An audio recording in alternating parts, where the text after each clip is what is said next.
오늘을 함께하며 여러분의 내일을 응원합니다. 성공예감 이대호입니다.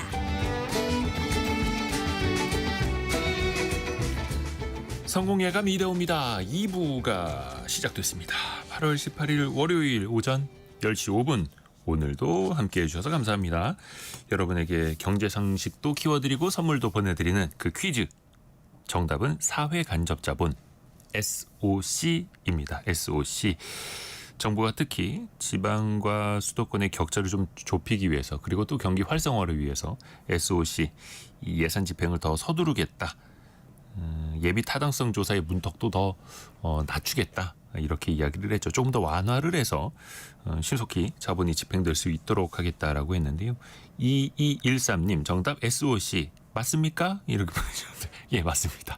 정답 맞춰주셨고요.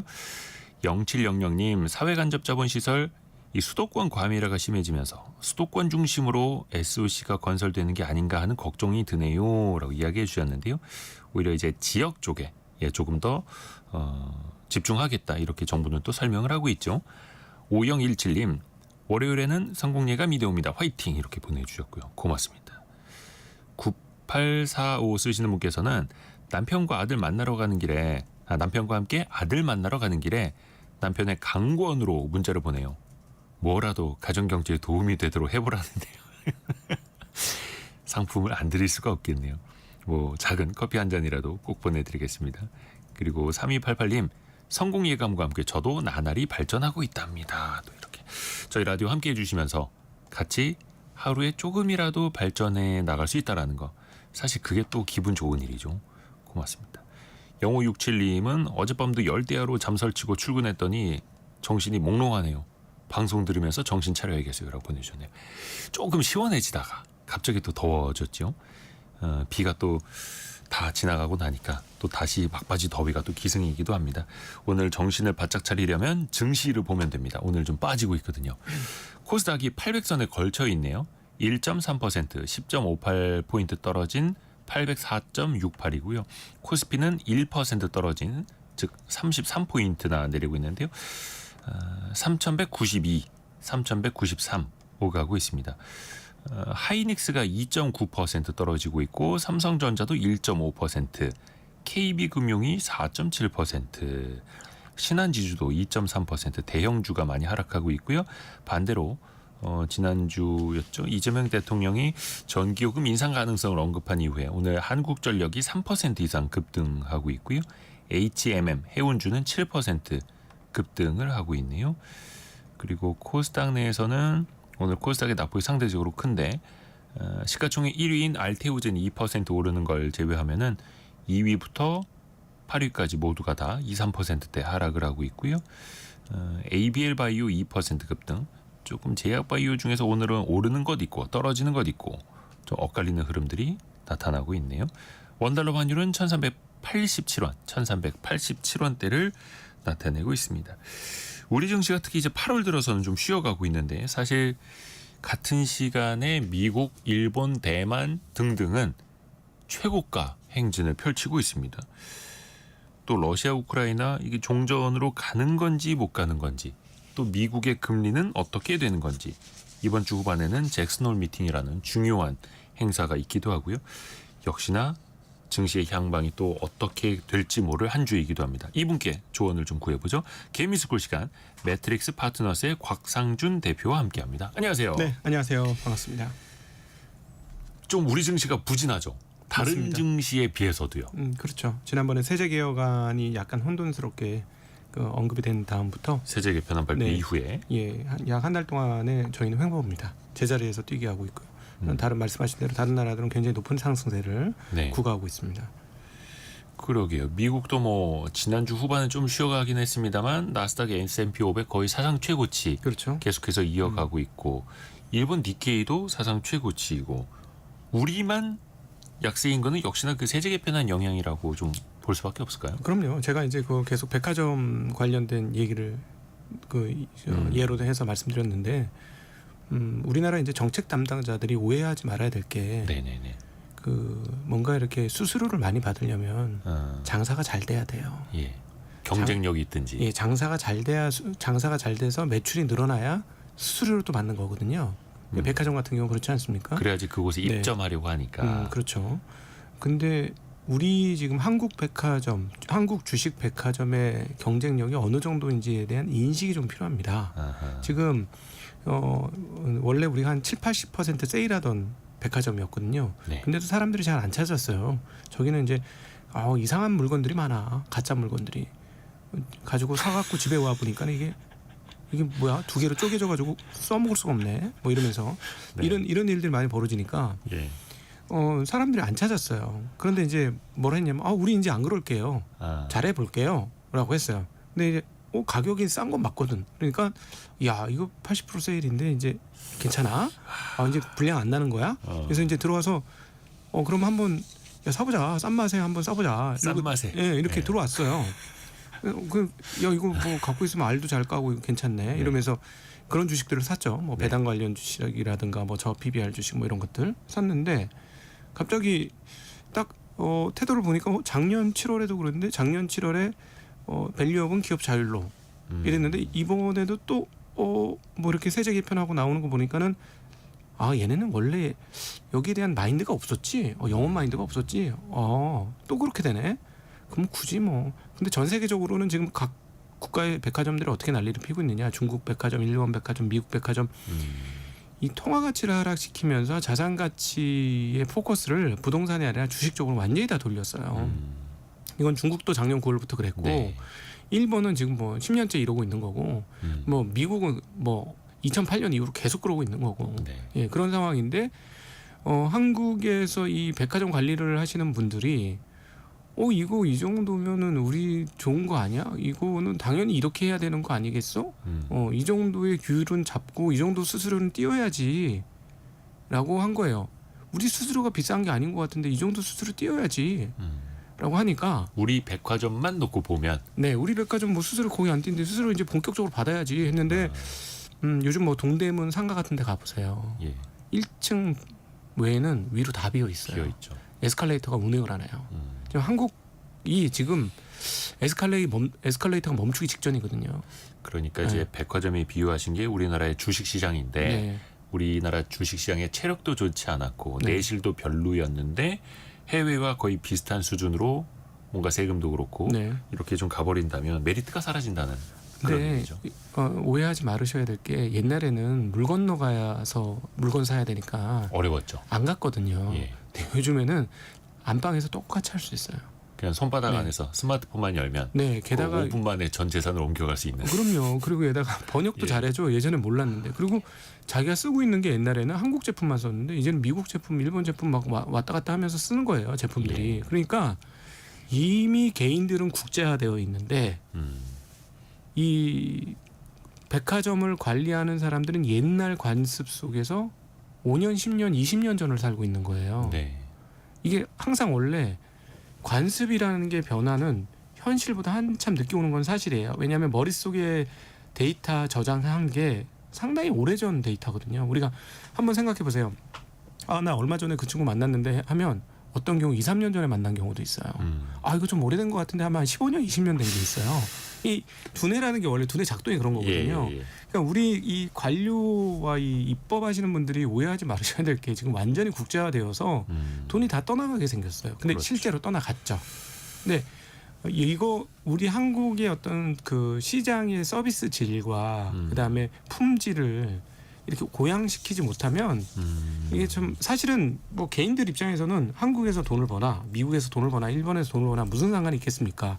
돈만 벌면 세금 내도 상관없다 이런 개념인데 이런 변화된 흐름들을 빨리 캐치를 해서 이 돈이 개인들의 돈이 자꾸 해외로 가면은 국내 기업들이 받을 돈이 없어지는 거예요. 네. 네.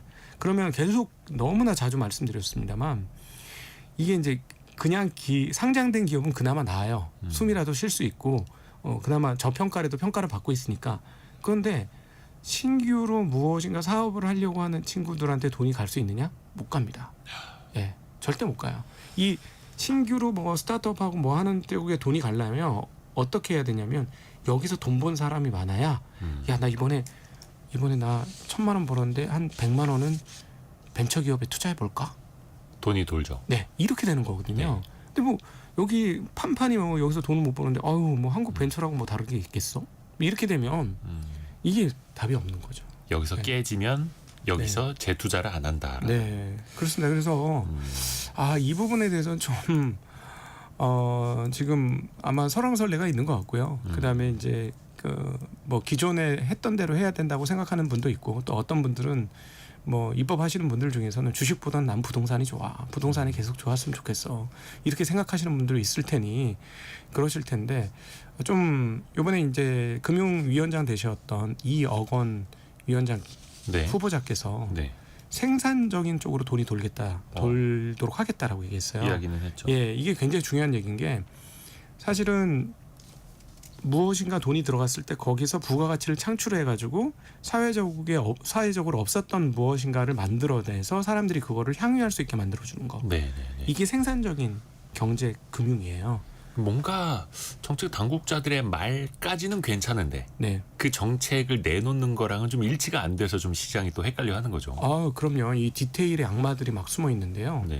이게 아주 머리 좋으신 분들이 겉으로는 이렇게 그럴싸하게 만들어놓고 속 디테일을 가면 실제적인 변화가 아무것도 없는 것처럼 만드신 경우가 이번에 배당소득 분리과세 보면 딱 나와요. 그러니까 이 정도면 되지 않을까 싶은데 시장이 생각하는 거랑은 너무 간극이 크죠. 그리고 실제로 보면 그 중간점에 있으신 분들이 기존에는 15% 세금을 내던 걸 20% 내게 만들어놨어요.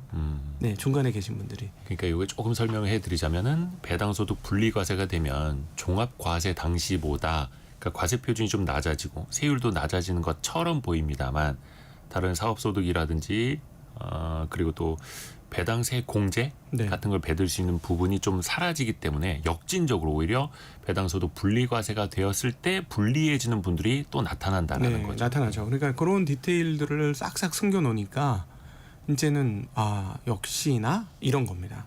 이 지금 정치권하고 관료분들이 꼭 알으셔야 되는데 이게 지금 한국만이 유일한 선택지가 아니라는 거를 좀 기억을 하셨으면 좋겠어요. 지금 관료들하고 입법자들 분들은 머릿속에 약간 장사꾼 마인드를 가지셔야 되는 게 한국 시장의 자본을 유치해서 한국 시장을 활성화시켜서 여기에서 기업들이 벌떡벌떡 일어나게 만들어 주셔야 합니다. 그렇지 않고서는 지금 공장도 미국으로 뺏기고 막 이런 상황들이잖아요. 큰 대기업들은. 그렇죠. 그러니까 향후를 위해서 준비를 해야 되는데 여기서 지금 어떤 느낌이냐면 깔아앉는 배에서 이거 내 짐이야, 이거 너 짐이야, 뭐 이러면서 내 거야 뭐 이런 거 자기 거 챙기고 있어요. 깔아앉는 배에서. 이러시면 안 됩니다, 진짜.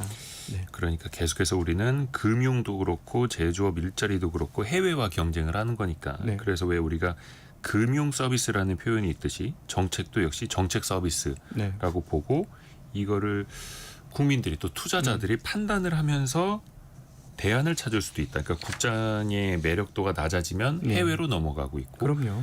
권인숙님이 주식만 있나요? 코인 시장도 있는데 이렇게 또 대체제를 투자자들은 찾아서 이동을 해버린다라는 거. 그러니까 최근에도 보니까 올해 초까지만 해도 이른바 국장, 국내 시장 수익률이 좋아서 미장보다 드디어 국내 시장이 좋아지나 했는데 다시 또 미장으로 떠나시는 분들이 늘고 있다 하더라고요. 네, 그렇죠. 미국 주식 그 보유액도 거의 190조 원에 이르고 있고 네.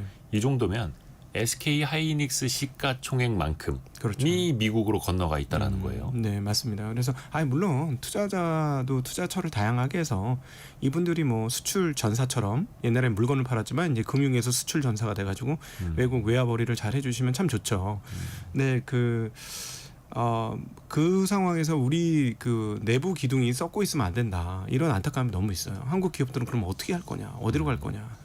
그래서 그리고 이제 또 하나 약간 걱정되는 게 미국은 밸류에이션이 조금 비싸요. 그나마 이제 좀 다행인 게 한국의 이제 투자자분들이 좀 유명한 기업들을 투자하잖아요. 네. 구석에 있는 회사보다는. 근데 이 회사들이 워낙 출중한 현금 창출 능력을 가지고는 있습니다. 네. 이번에 뭐 메타, 구글 이런 데 보면 야, 이렇게 큰 기업들이 이런 정도의 성장률이 어떻게 나오냐. 그러니까 미국의 빅테크 기업들은 덩치도 큰 데다가 돈도 잘 벌고 있고 또 재투자를 통해서 또 그 규모를 계속해서 키워가고 있고요. 예, 그래서 그나마 다행인 거는 죄송합니다. 많은 분들이 이제 유명한 회사들 투자하다 보니까 그 유명한 회사들이 굉장히 영업 상황이 좋아요. 그래서 그런 정도는 다행인데, 근데 지금 미국 시장을 따져 보면 역사적으로 보면 그렇게 저렴한 상황은 아닙니다. 아주 그렇죠. 긴 역사적으로 보면 한 10년 이상의 시계열로 보면은 보통 이익의 한 17배, 18배였는데 지금 한 22배, 23배니까 그때보단 비싸고요. 근데 이제 최근에 그 2024년도 연말 이럴 때보다는 오히려 지금 조금 싼 편입니다. 그때는 뭐 25배가 넘고 이런 상황이었기 때문에 그때보다는 조금 저렴해졌는데 그럼에도 불구하고 장기적으로 가격적인 부담은 조금 있으니 철저하게 현금 흐름이 좋으면서 그렇게 상대적으로 좀 덜 비싼 주식들로 가셨으면 좋겠다 하는 바람을 말씀드리고 싶어요. 네.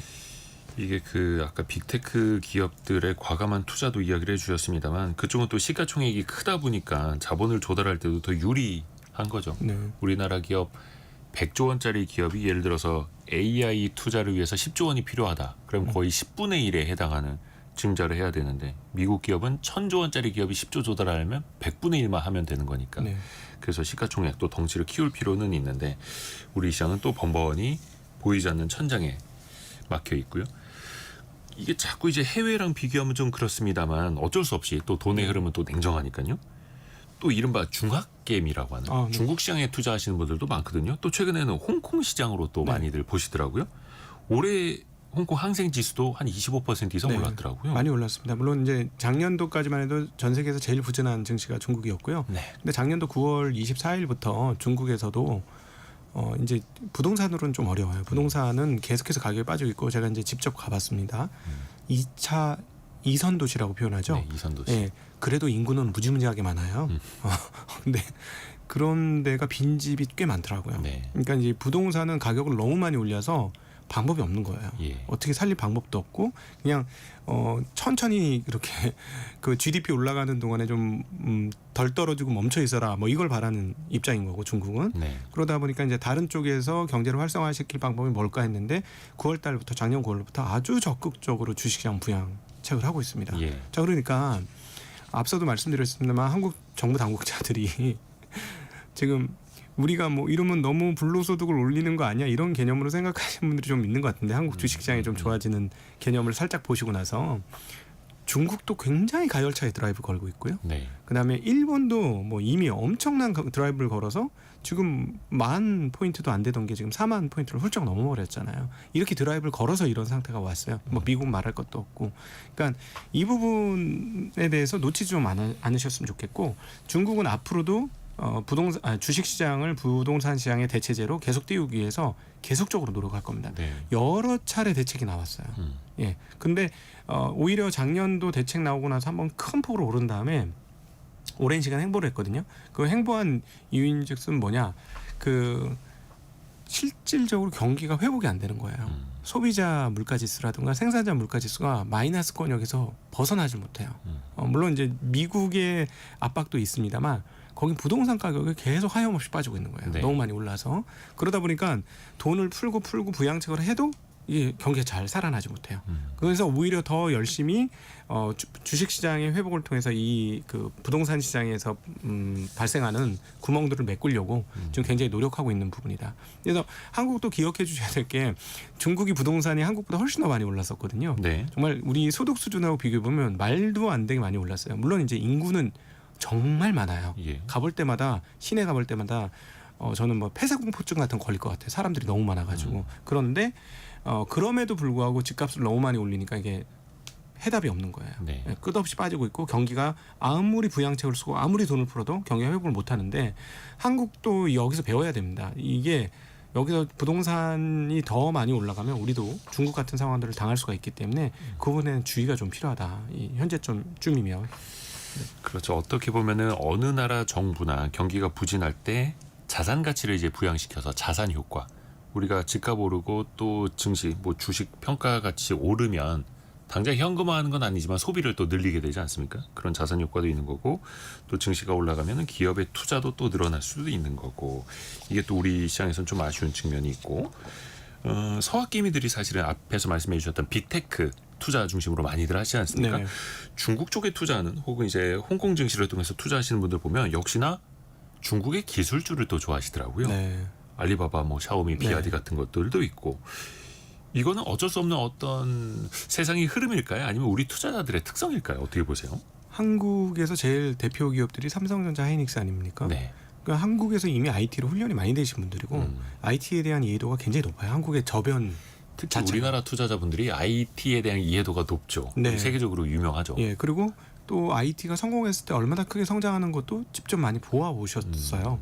그리고 미국에서도 그걸 증명해줬고, 네. 그러니까 워렌 버핏이 아무리 돈을 많이 벌었다고 90년 동안 돈을 벌었다고 해도 단기간에 지금 예를 들어 일론 머스크라든가 그다음에 젠스 왕이나 이런 사람들 돈 번 거 보면 좀 어마무시하거든요. 어마어마하죠. 예. 그러니까 그런 경험치도 있고, 그다음에 이해도도 기본적으로 높고, 그리고 눈에 잘 보이고 그러다 보니까 미국도 IT 중심으로 투자를 하고 뭐 중국도 그런 기업들 투자를 하는데, 오히려 저는 좀 알고 있는 유명한 IT 기업 중심으로 투자하는 건 나쁜 건 아닌 것 같아요. 왜냐하면 이게 전 세계적으로 하나로 통일되어 있는 흐름들. 네. 그러니까 이게 과거하고 다른 게 지금 AI가 저는 무서운 부분, 잠깐 딴 얘기로 해서 이 얘기로 돌아와 보면 AI가 무서운 게 뭐냐면 이게 예전에는 로컬로 모든 걸 영업을 했거든요.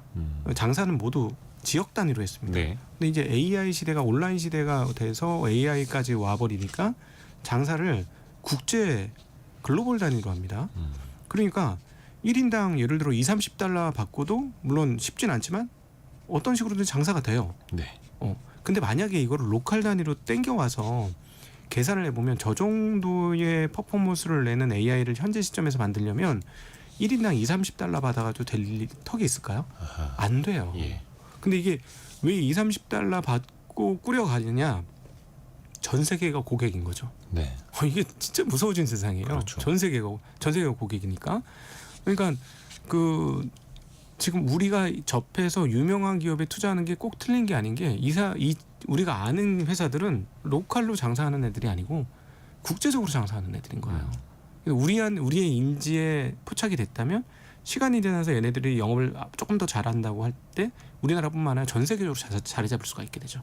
그러면 이 회사들이 창출할 수 있는 현금 흐름 이익과 그다음 또 매출 총액의 증가 뭐 이런 것들이 차원이 달라지는 거예요. 네. 그래서 그런 측면에서 보면 저는 오히려 한국 분들이 좀 유명한 뭐 미국 기업이라든가 유명한 중국 기업에 투자를 한다. 그거는 뭐 지금 상황에서는 잘못된 선택이 아니다. 이런 생각이 많이 듭니다.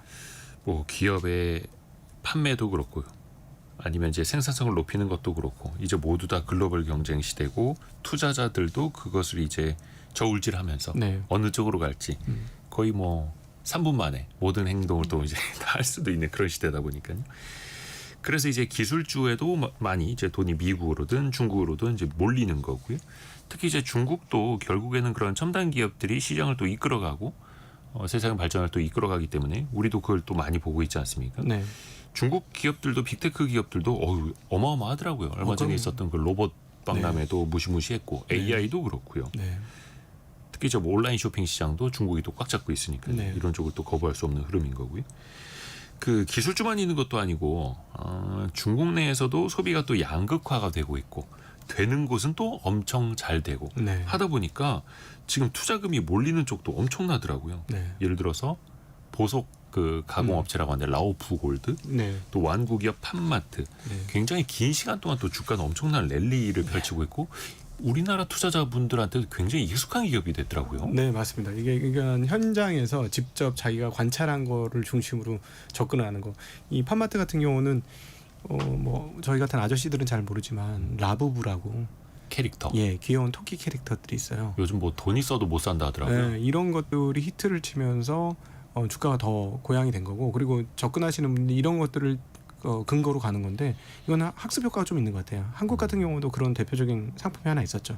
그러니까 삼양식품의 불닭볶음면. 네. 이런 것들을 불닭볶음면 하나만 히트를 치니까 갑자기 삼양식품이 농심을 제끼고 네. 시가총액만 제낄 뿐만 아니라 매출액과 이익, 그렇죠. 이 매출액은 아니지만 이익률이 엄청나게 하면서 그 이익 총액도 늘어나는 네. 이런 상황들이 발생했잖아요. 그러니까 이게 앞서 말씀드렸듯이 이제 세계가 정말 글로벌화 되었다는 게 한 군데에서 잘하면 이게 글로벌로 딱 튀었을 때 자기 로컬에서만 판매하는 게 아니에요. 글로벌리하게 다 판매하니까 어마무시한 상황이 되는 거죠. 한국도 최근에 주가 오른 게 다 그런 거예요. 그러니까 한국에서 장사하다가 그 관련된 매장이 문을 열었다 하더라고요. 한국에서 장사하다가 해외로 나갔다. 화장품이 대표적인데 그렇게 하면 이제 주가가 이제 파라는 거고 이런 흐름들이 계속 나타나는데 근데 오히려 뭐 저희 한국 분들 입장에서는 자기 눈에 포착되는 것들을 확인하고 진입하는 건 괜찮고요. 그러나 이제 주가가 너무 많이 올랐을 때는 그 부분에 대한 고민을 조금 하셔야 됩니다. 밸류에이션도 따져봐야죠. 예, 좀 따져 보실 필요가 있을 것 같아요. 예. 그 사실 라우프 골드랑 판마트가 뜬다라고 하는 건 사실 어제 오늘 이야기는 아니고 네. 장기간 또 랠리를 펼쳐온 주식이기도 하고 저도 얼마 전에 그 중국을 그 박람회 취재 때문에 다녀왔는데 그건 한 15년 만에 갔나 중국을 정말 많이 바뀌었더라고요. 그리고 그렇죠. 이 금 우리 이제 옛날 말은 금은방인데 네. 금 가공업체 매장에 사람들 줄이 어마어마하더라고요. 중국도 경기 안 좋다는데 다른 매장에는 없어요. 예, 다른 제가, 데는 안 가고 예, 제가 중국 가면은 이제 예. 그 마트나 백화점 그 계단 타기를 하거든요. 네. 한 바퀴 쫙 돌아 1층부터 다 도는데 보통 그 금매장은 2층 또는 1층에 있습니다. 예. 예, 거기에만 사람 있고요.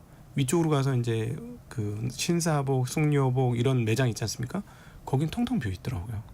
네. 그러니까 이게 사람이 몰리는 곳에만 몰리고 돈이 몰리는 곳에만 몰리니 투자금도 또 그렇게 양극화되고요. 네, 또 그렇게 성장이 나타나는 주식을 또 이 금융시장에서 또 좋아하는 것이기도 하고요. 그 홍콩 항생지수 또 이제 홍콩의 H지수라고 홍콩에 상장돼 있는 중국 기업들을 대상으로 한 지수도 있지 않습니까? 네, 근데 항상 홍콩은 뭔가 오르다가 한 번씩 급락하는 일들이 생겨나고 예. 과거 이것을 기초로 했던 ELS 같은 경우에도 대규모 손실이 또 반복됐던 적이 있고 일종의 좀 트라우마가 여전히 남아있지 않을까라는 네. 생각도 좀 있어요. 어떻게 보세요? 그 우리나라 분들도 흥분을 잘하는데 우리나라 분들이 흥분하는 거하고 중국 사람들이 흥분하는 거하고는 좀 차원이 다른 것 같아요. 네. 여기는 흥분을 하면 정말 좀 과하게 합니다. 네. 이게 대표적인 게 2015년이었어요. 2015년에 그 증시 자체가 단기간에 3배 정도 올라요. 그리고 단기간에 그게 다 빠져요. 네. 예. 그러니까 이번 작년 9월 달에도 지수가 상한가 가는 게 이해가 되십니까? 지수 여기는 이제 상한가 제한이 있는데 네. 지수가 상한가를 가는 거예요. 세상에 어떻게 이런 일이 있지? 근데 그러더니 이제 한번 쭉 조정하고 이제 계속 횡보하고 있는 흐름이다가 최근에 이제 다시 올라가고 있는데요. 네. 언제 조심해야 되냐면 중국이 흥분을 좀 심하게 하고 나면 꼭 뒤끝이 남습니다. 저희 그 한 십몇 년간의 경험, 중국을 바라본 경험에 의해서는 그렇습니다. 근데 지금 상황은 그러면 그렇게 흥분을 했느냐? 그 정도는 아닙니다. 작년 9월 달에 정말 한번 그 흐름세 한번 살펴보시면 그 지수가 수직 상승해요. 며칠간 수직 상승합니다. 정말 아니 어떻게 이게 가능해? 할 정도로.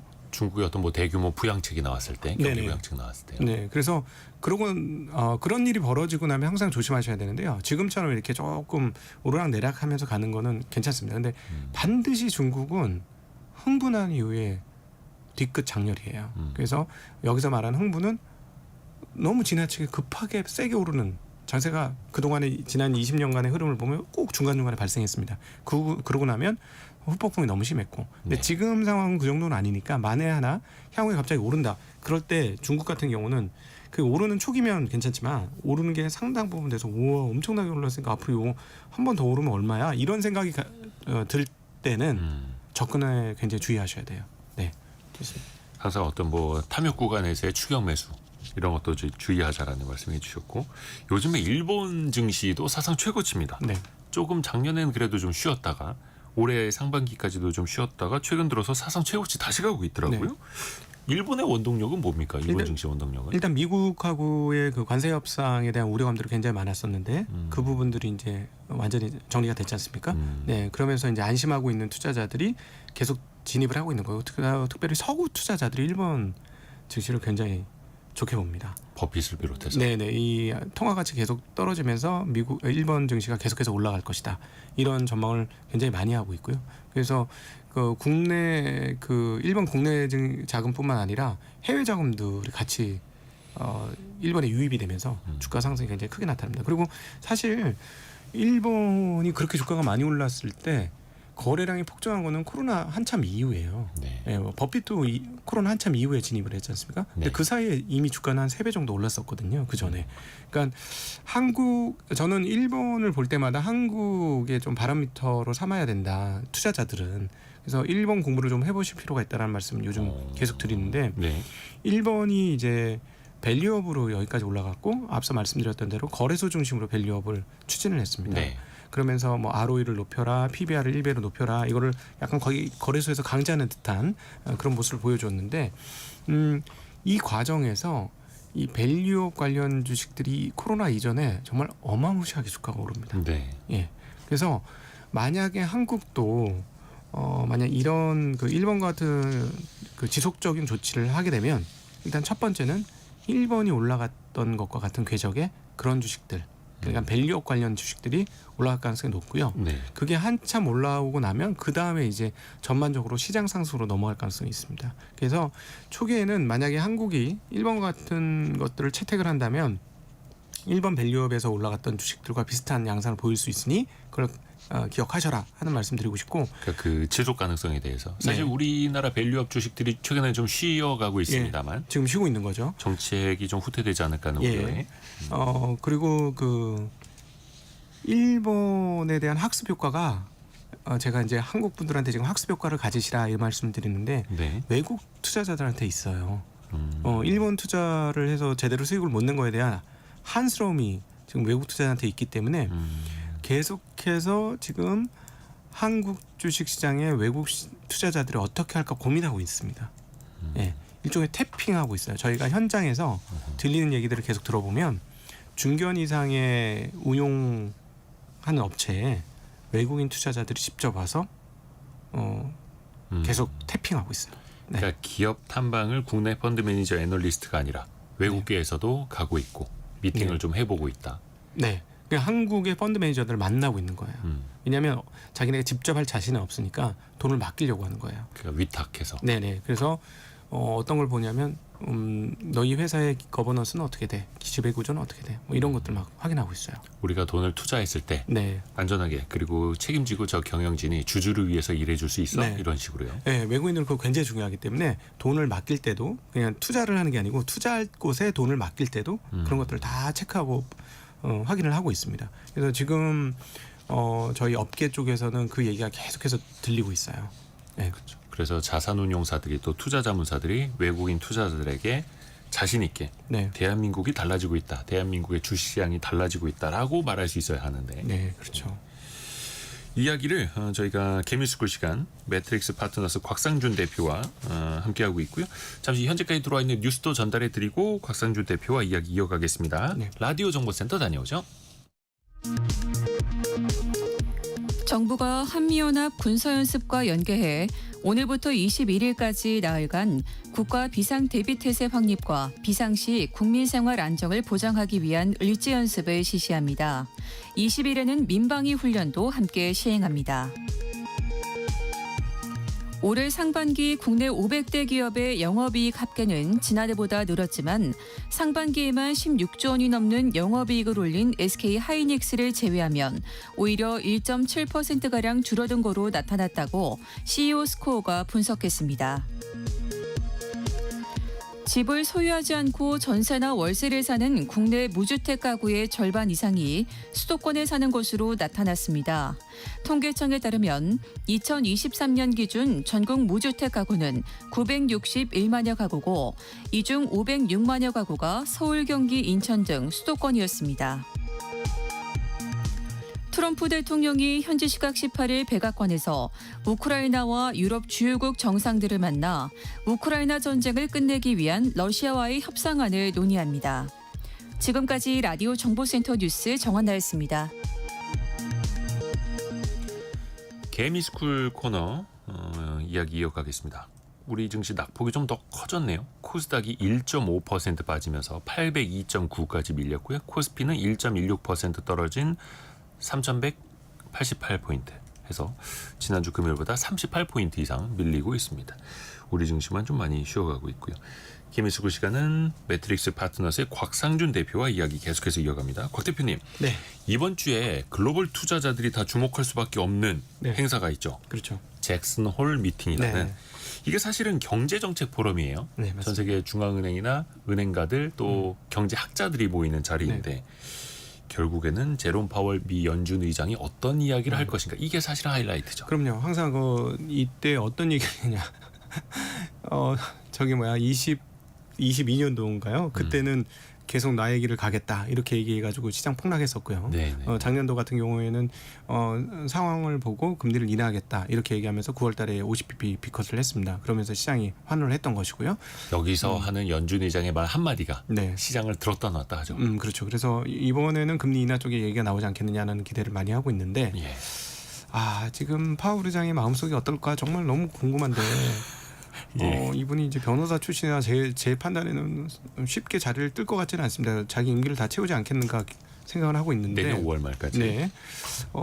그럼에도 불구하고 지금 뭐 전방위적 공격이 지금 미국 행정부에서 터지고 있거든요. 그러니까 트럼프 대통령뿐만 네. 아니라 이제는 재무장관까지도 막 압박을 그렇죠. 하고 있어요. 뭐 175bp를 내려라. 아마 내년 1월 정도까지일 텐데 이건 정말 말도 안 되는 50bp씩 3번 내리라는 얘기거든요. 반년 사이에 예, 그러니까 이거는 1.75% 포인트를 내려라. 네, 이거 그러니까 어마어마한 거. 어마무시한 거죠. 이런 압박도 하고 있고 게다가 이번 그 무역 정책의 핵심적인 보고서를 낸 우리는 미런 보고서라고 알려진 스티븐 마이런이라는 사람이 있어요. 예, 스티브 미란 혹은 스티브 네. 마이런. 이분이 연준 이사로 들어갔어요. 예. 정말 깜짝 놀랐습니다.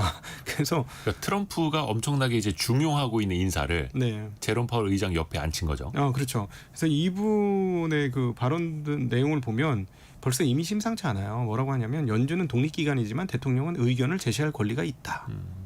그러니까 뭐냐면 너희가 독립이라고 대통령 말 못하는 거 아니야. 그러니까 엄밀하게 뭐 틀린 말은 아닌데 네. 압박은 되죠. 네. 그리고 지금 상당히 많은 디스인플레이션 요인이 존재한다라고 얘기했고 인플레이션이 네. 완화될 수 있는 요인이 크다. 그리고 적절한 물가 수준이다. 현재는 이렇게 얘기했고 결국에는 다른 나라들이 관세로 인해 가격 상승을 부담할 것이다. 이 마지막 얘기는 이건 연준 이사가 할 얘기는 아니거든요. 제가 보기에는 이런 얘기까지 합니다. 그러니까 너희들 금리 내려야 된다는 얘기예요. 그러니까 스티브 미란이라는 사람이 연준 이사가 되긴 했습니다만 네. 어찌됐든 간에 연준을 구성하는 구성원 중에 한 명이고 네네. 우선은 이제 물가 네. 관리하는 게 최우선인 연준의 그 역할을 같이 해야 하긴 하는데 예. 그래도 뭔가 좀 트럼프 행정부에 확실히 이제 기울어져 있죠 그분은. 아니 거기서 이제 파송한 특사죠. 특사예요. 예, 특사인데 그럼 이게 어떻게 되냐면 기존에 3명 정도가 금리 인하 쪽으로 돌았죠. 예. 크리스토퍼 월러, 이런 미셸 보마 이런 분들이 넘어갔는데, 근데 이분이 어떻게 할 건가 생각을 해보면, 아마 회의 때 가만히 있지 않을 것 같아요.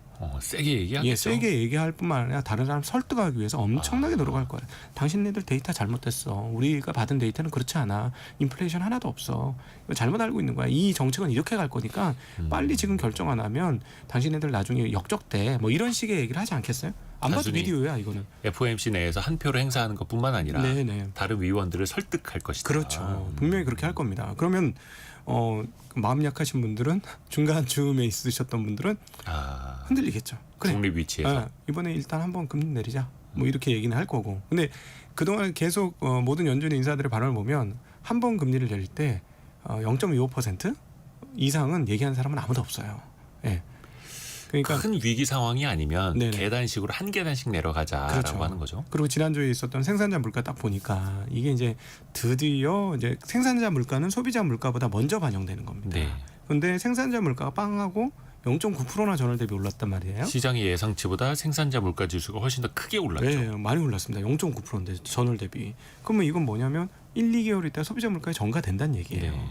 그러면 한 9월, 10월 달에 우리가 받아보게 될 미국의 CPI는 지금보다 올라갈 가능성이 더 높다. 소비자 물가 지수는 근데 더. 여기다 금리를 내려? 그럼 인플레이션 더 치고 올라갈 수도 있죠. 그래서 최근에 미국 채권 시장에서 나타난 현상이 뭐냐면 금리는 내릴 것 같으니까 2년물 이런 단기물 쪽은 금리가 내려가고 있어요. 예. 근데 장기물은 금리가 내리다 다시 올라가요. 특히 30년물이 그렇죠. 네. 그리고 전 세계적으로 지난 주말에 난리가 났었어요. 독일, 영국, 프랑스 뭐 이런 모든 국가들의 금리가 다 위로 폭등을 했습니다. 뭐 8bp, 10bp, 0.08, 0.1% 이런 식으로 엄청나게 튀었어요 금리가. 국채 금리가 그 정도면 많이 오른 편이죠. 하루짜리 금리는 곱하기 365일 하면 그게 어떤 개념인지 쉽게 와닿으세요. 0.1% 올랐다는 건 하루에 1년 기준으로 36.5% 오른 거예요. 그러니까 어마무시하게 금리가 오른 거죠. 그러니까 이렇게 금리가 오르는 이유는 여러 가지가 있지만 일단 유럽 쪽에서 튄 거는 우크라이나 그 러시아의 미래에 대해서 지금 제대로 장담을 못 하겠다는 거예요. 네. 이 채권 시장에서 있는 거는 이거 유럽이 앞으로 감당해내야 될 방산 비용이 방위 비용이 엄청 커지겠구나. 즉 그러면 비용을 충당하려면 돈이 필요하니 채권 발행해야겠구나. 이런 생각을 하니까 채권 금리가 올라가는 것이고요. 그다음에 미국 같은 경우는 금리가 왜 이렇게 올라가나? 이거 뭐야? 야, 관세하면 아무것도 없을 수도 있겠지만 분위기 보니까는 이거는 생산자 물가 보니까 이거는 올라가겠어. 이런 상황이에요. 네. 이런 상황에서 이제 연준 의장이 잭슨홀에서 연설을 해야 되는 상황에 봉착을 하게 된 겁니다. 네. 한 번 정도 금리 내리는 거는 뭐 별 문제는 없어 보여요. 지금 약간은 제약적인 상황이라고 모두가 생각하니까. 근데 이거를 앞으로도 기조적으로 내릴 것이다. 이렇게 얘기하기를 행정부는 원하고 있지만 네네네.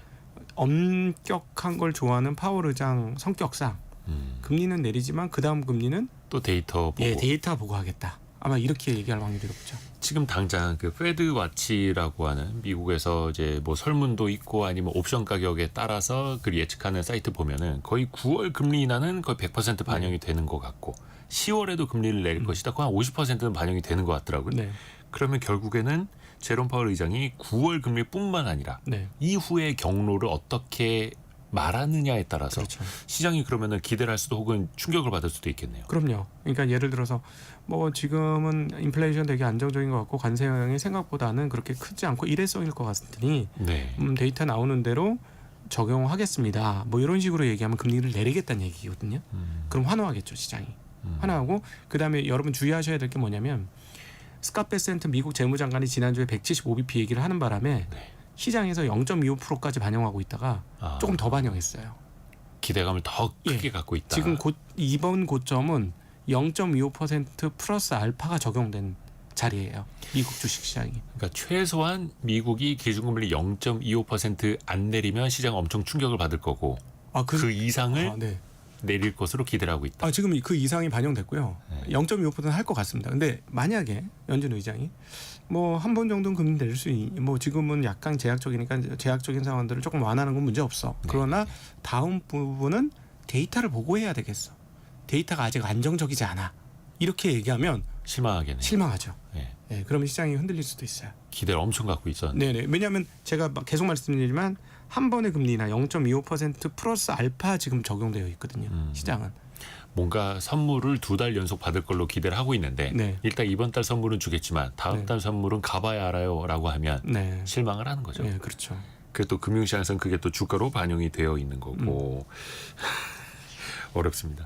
또 그 7월 의사록이 또 조만간 발표되지 네. 않습니까? 예, 핵심은 미셸 보우만과 크리스토퍼 월러 이사 외에 어떤 사람이 이탈했을 것이냐. 미국 연준 네. 내에서. 네, 연준 내에서 금리 인하 쪽으로 몇 명이 이탈했을 것이냐. 이게 핵심입니다. 어차피 금리를 내려야 한다라고 주구장창 얘기했던 사람들은 상수이고 네네. 그 중간에서 누가 네. 돌아섰는가 혹은 멘트가 어떠했는가를 봐야 된다. 그렇죠. 근데 이제 섞여 있는데 대부분은 연말까지 2번 금리 인하는 상당히 많이 열어놨었어요. 네. 그럼 어떤 분은 이제 한 번 이렇게 얘기를 했었는데 이 부분들이 뭐 2번 이상도 할 수 있다라는 톤이거나 아니면 한 번 정도 생각했던 분이 2번도 할 수 있다. 뭐 이렇게 바뀌면 그거는 시장이 긍정적으로 해석이 되겠죠. 그 안에 것도 열어봐야 하는 거고 또 그것을 실시간으로 중계해 주는 게 파월 의장의 말일 텐데 네. 아마 23일 새벽쯤에 알려지겠죠? 주말이죠. 잭슨홀 미팅. 21일부터 23일 날 개최하니까 저희한테 아마 23일 날 정도면 그 연설문이 우리한테 전달이 되지 않을까. 그리고 또 얼마 전에 미국과 러시아의 정상회담이 있었습니다. 트럼프 네. 대통령이 푸틴 대통령 2기 집권하고 처음으로 드디어 만났는데 푸틴이 돈바스에서 우크라이나가 철군해야 되는데 그 땅을 달라라고 네. 강력하게 요구를 했고 트럼프 대통령하고 그 젤렌스키 대통령이 18일에 만난다고 했으니까 네. 현지 시간 18일 조만간 그 이야기도 또 전달되겠죠. 물론 이제 전쟁이 중단될 가능성, 휴전 가능성은 우리가 좀 예측하기는 어렵겠습니다만 네. 시나리오별로 좀 금융시장이 어떻게 움직이게 될지 이것도 참 궁금합니다. 네, 지금 근데 좀 유감인 상황이 이 트럼프 대통령께서 이게 약자한테는 강한데 강자한테는 별로 안 강한 것 같은 그런 느낌을 이번에 좀 줬죠. 의외로 푸틴 앞에서 그렇게 세게 나가질 않았어요. 네, 그리고 제일 중요한 거는 거기서 받아온 영수증을 유럽하고 우크라이나한테 내밀었을 때 예. 유럽과 우크라이나가 오케이하고 받을 것이냐. 그게 이제 문제인데 그러니까 지난번에 트럼프 대통령과 젤렌스키 1대1로 만났을 때 네. 젤렌스키 엄청나게 면박당했잖아요. 그렇죠. 그래서 이번에 유럽 정상들이 좀 같이 간다 하더라고요. 네네. 그래서 제 생각에는 이번에 되게 상징적인 사건이 하나 있었는데 예. 회담에서 3대3 회담이었잖아요. 네. 그때 외무장관이라는 분이 스웨터를 입고 왔는데 스웨터 앞에 글씨가 인쇄돼 있었는데 CCCP라는 글씨가 적혀져 있었어요. 무슨 뜻이었죠? 이게 옛날 소련 연방을 얘기하는 겁니다. 예, 일부러. 일부러 입고 아니 거기에 그걸 그 집에 입던 거 그냥 남아서 입고 갔겠습니까? 메시지를 주기 그럼요, 위해서. 다 메시지를 주기. 그러니까 이거는 러시아가 아, 상당히 강력하게 그 어떤 확장적 의지를 가지고 있다는 거를 아, 보여주기 위한 게 아닌가. 그래서 옛날에 소련 땅을. 네, 그래서 앞으로는 이게 큰 틀에서는 어떤 분위기냐면 세계 경찰 노릇을 하던 미국이 비용 든다고 발을 빼고 있는 분위기가 여실히 자꾸 드러나는 거죠. 이렇게 되면 세계의 이 문제들은 앞으로 국지전이나 이런 것들도 점차 많이 늘어날 수도 있겠고 각국이 그런 것들을 대비하기 위해서 방위 쪽으로 훨씬 더 애를 많이 써야 되고 이런 환경들이 펼쳐져서 좀 안정적이라고 보기에는 어려운 상황들이 앞으로도 계속 펼쳐지지 않을까? 이게 그래서 좀 어렵습니다. 이 세계 휴전한다 하더라도. 예, 세계 경제를 볼 때 많이 어려운 게 많은 분들이 뭐 되게 주식 시장이 올라가니까 좋은 것 같고 안정적인 것 같지만 제가 보기에는 트럼프 당선 이후 제일 큰 변화는 채권과 통화예요.